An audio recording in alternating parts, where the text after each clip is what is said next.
The cyberspace is home to billions of people and is the right platform you need to grow your business. The Center for Innovation and Technology is offering you a golden opportunity to speak directly to your market at an affordable price.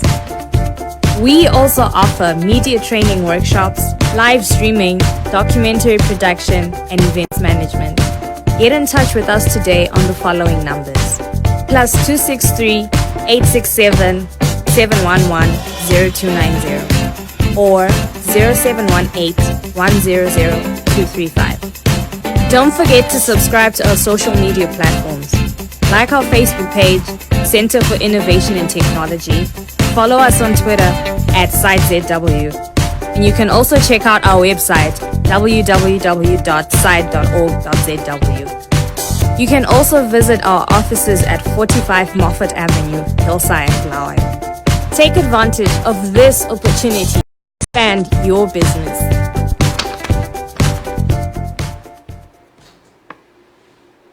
It's a very good morning to you. Welcome to our Sake Online. My name is Zenzele and Ndebele, and this is the Breakfast Club.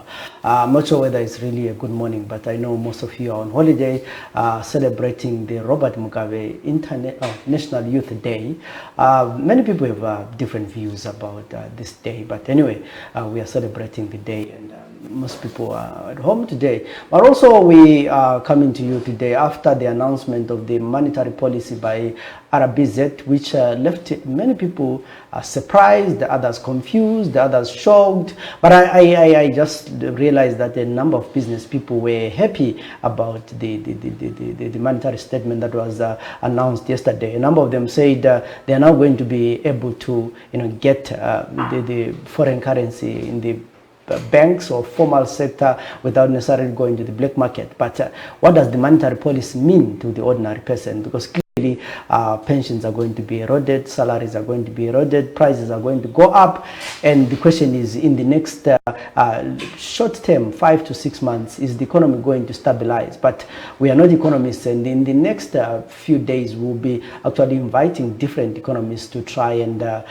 talk to them and find out what are the implications of this monetary statement. Did we effectively bring the Zim dollar now that we have a new currency called the RTGS dollar? Someone said it's the only currency in the world which has a name and a surname. So this is what we have in Zimbabwe. All these funny things that are happening. But today in our program we have invited Mrs. Julian Mugova, who is a lawyer and the ERC board member. This program is brought to you by ERC, and we are talking about a case which happened last year and is still ongoing, involving the chiefs. Mrs. Mugova, welcome to the program. Thank you very much. So in May 2018, Chief Charumbira said that traditional leaders were going to support ZANU-PF's presidential candidate in the harmonized election. He said that in the 2013 and 2014 National Chiefs Conference, the chiefs had agreed that they were going to support Robert Mugabe, and therefore it was automatic that they were going to support Emmerson Mnangagwa as their candidate. So the Election Resource Center made a court application demanding that Charumbira retract his statement, saying that in all the national newspapers and all the broadcasting stations, they were saying that this was in contravention of the Constitution of Zimbabwe. Maybe my first question to you is, what really motivated the ERC to make this application to the courts? Two reasons primarily. The first one, the ERC is a think tank which has got an interest in democracy and good governance amongst other issues. And the second one, out of public interest, because the ERC is one that is involved in ensuring that there's good governance and democracy in in our nation in particular. They took it upon themselves. They had an interest in the matter because it's a matter that speaks towards issues of constitutionality. In voter education, they do come across some of these issues, especially which concerns the chiefs. And they had an interest in actually seeing that democracy is seen to be upheld, the constitution is seen to be upheld, and good governance prevails. So if we are looking at our constitution of Zimbabwe, what does it say basically when it comes to the chiefs and their political statements? There's various sections in the Constitution. Section 288, Section 28 was one of them. That was Section 281 was one of them. Section 56, Section 2. Effectively, they speak to the effect that chiefs should not be involved in politics, and they should not be partisan. They should not be seen to be driving political agendas. They should not be seen to be supporting political parties. So they should just be non-partisan, effectively. So then it happened that sometime, I think it was in May last year, the High Court Judge Justice Clement Piri actually said Charumbira's statement was in contravention of the Constitution, and he was supposed to, within, I think, 7 days, retract the statement. What happened after that? Yes, the judgment was delivered on the 9th of May last year. And then Chief Charumbira was served with that judgment on the 5th of June. And from the 5th of June, he had 7 working days within which to retract his statement. He didn't do that, as we have come to know. He, in fact, then on the 15th of June, actually on the 20th of June, he then made an application for a rescission of that judgment that was granted in the High Court. And he made his application for rescission. The ERC did its opposing papers. It opposed that application, and Chief Charumbira never did anything about his application thereafter. So which then prompted the ERC to then make an application for dismissal of Chief Charumbira's application for rescission for want of prosecution, because he had not pursued it any further. In terms of the High Court rules, a person has an option to apply for the dismissal of that application where someone does not pursue it any further, which is what the ERC did. And the judgment was granted just a few days ago. The court dismissed Chief Charumbira's application for rescission, and Chief Charumbira has been alerted through his lawyers of this development. So effectively, that then means that that initial judgment that was given by the High Court remains extant. So, just maybe, I'm not sure whether it's administrative, but we find that the judgment is made on the 15th, it was on the 5th of May. He gets his papers maybe in June, a month later. Why does it take all that time to actually get served with the papers? What happens generally is that if a judgment is handed down on a particular day, like in this case, it was handed down on the 9th of May. We only uplifted it on the 14th of May, because that's when it then becomes available for uplifting. It's handed down, it goes to the typing pool for typing. So that's a few days. We uplifted, and in that case, we then instructed the sheriff to serve. So the sheriff serves generally between 7 and 14 working days after he's been given the papers. So it excludes the weekends, it excludes public holidays. So it's only in June, and the 5th of June was at the earliest date that the sheriff was able to serve. So it may seem like it's a long time, but it is a short time. It is a short time in terms of just the reality of the logistics that are involved with uplifting an order, having the sheriff be the one to effect service. So there are a lot of orders, because you can't, as a lawyer, you can't pick your judgment and go to Charumbira and say, here you have it. You could do that, but because of the nature of the case, and also just out of an abundance of caution, it helps to have the sheriff serve, because the sheriff then brings what's called a return of service, which you can always use. The danger with you as a lawyer then just picking and going to serve the respondent, for example, you could say, okay, the respondent was not there, and service in a letterbox is sufficient, for example, or service on someone else is sufficient. So, there'll always be these disputes. Oh, no, you didn't come, or it wasn't me, or the person that said that they received the order on my behalf doesn't, I don't know that person. So you can always have issues if you're the one that serves. But if it's the sheriff that serves, it does away with a lot of issues, a lot of disputes, a lot of denials of this and that. It's taken at face value, and that's enough service. One of the interesting things when Charumbira was arguing his case, he was saying, no, I'm not speaking as on my individual capacity, but I'm representing a decision by, all these other chiefs. I'm just communicating what the chiefs said.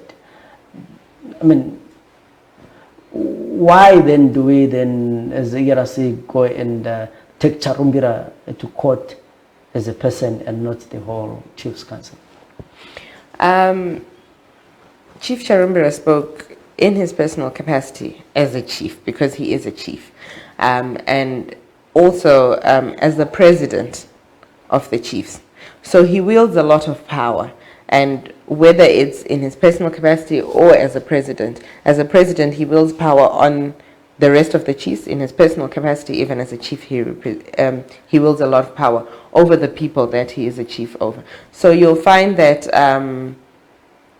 the statements, when he said the statements, he said it to the chiefs at the national conference, and he repeated it on a subsequent date to the public. So he said it even in his own personal capacity, and he would be liable for that.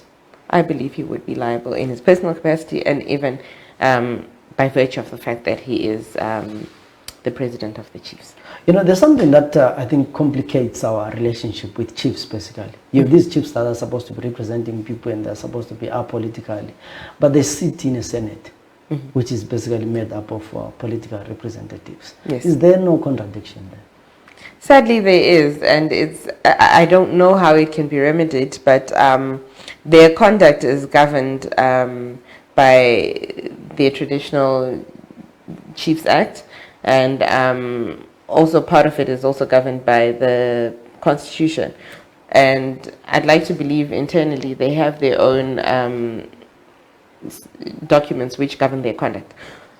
So there is that confusion, yes, and there is that sort of conflict that exists. But it's something that I believe can be remedied maybe by the legislators at a later date. But it's very clear that they should be apolitical. So they shouldn't be involved in politics whatsoever, even if they do sit on the Senate. So now Charumbira, can say, maybe has lost this case, or what he wanted to do. He now we're back to the initial judgment. What are his options? His options, well, could be to appeal if he wanted to, but an appeal has to be on a point of law. So on which point of law could he appeal it? He may want to say, well, the dismissal could be on a technicality, but a court cannot really revisit its own judgment except through an appeal or review procedure. And it has to be on a point of law and a point of procedure. So I think his chances may be very slim, but take a shot in the dark. He might want to even go to the Constitutional Court and say, well, that decision by the High Court was in contravention, well, maybe challenge it on a constitutional basis and say, you know what, in terms of the Constitution, what I did was okay. I don't know, and have the Constitutional Court decided on a constitutional matter, but it's a shot in the dark. Yeah, in my view, his options are limited. The best would just be to abide by the court order that has already been given, and we move on from there. So, as ERC, what are your options? Let's say the fact that he doesn't within. So, when do we start? The first question, maybe my first question is, when do we start counting the 7 days now? The 7 days already passed in terms of the initial court order when he was served on the 20th, on the 5th of June. So the 7 days already passed. His application had the effect, well, of sort of suspending that, because then if his application was successful, then it does away with that order. But given that his application has now been dismissed and the 7 days have passed, I think a reminder, in my view, that, you know, the 7 days has passed following your service of following you being served with the order, and now that your application has been dismissed, here's a reminder: can you comply within 7 days? Failure of which, we will then have to approach the court for contempt proceedings, make an application for contempt of court proceedings, because he has not abided by that court order. So what would you say, I mean, lastly, is do you think this was a good judgment? I believe it was, because it just wasn't decided by way of just the order in the effect that he hadn't opposed it or anything. But the judge writes a comprehensive judgment, which I believe would be available online, where he looks into the law, what it says, the constitutionality, the legal aspects. He delves into them in quite some detail. So it's both an informative judgment and a legally sound judgment. So I believe it was a good judgment that was handed down by the court, because chiefs play a key role in electoral processes. You find that the electorate becomes confused when the chiefs are saying you should do this, because they wield a lot of power. So that judgment has got the effect of saying, you know what, that was wrong. That which was done was unconstitutional. And I think it puts also the electorate at ease, and it gives them a better perspective of what it is that is expected of chiefs.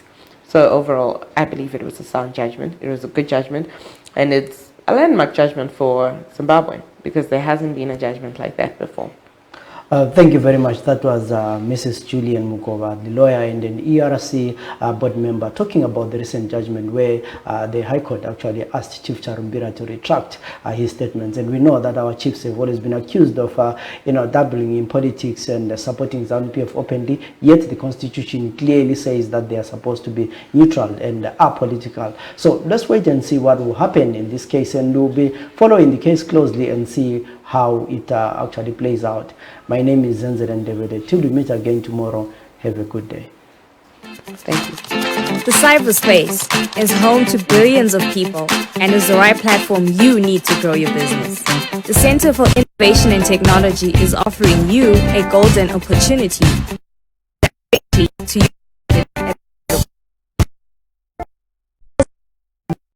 workshops, live streaming, documentary production, and events management. Get in touch with us today on the following numbers: +263 867 711 0290 or 0718 100 235. Don't forget to subscribe to our social media platforms. Like our Facebook page, Center for Innovation and Technology. Follow us on Twitter @SiteZW. And you can also check out our website, www.site.org.zw. Also visit our offices at 45 Moffat Avenue, Hillside, Malawi. Take advantage of this opportunity to expand your business.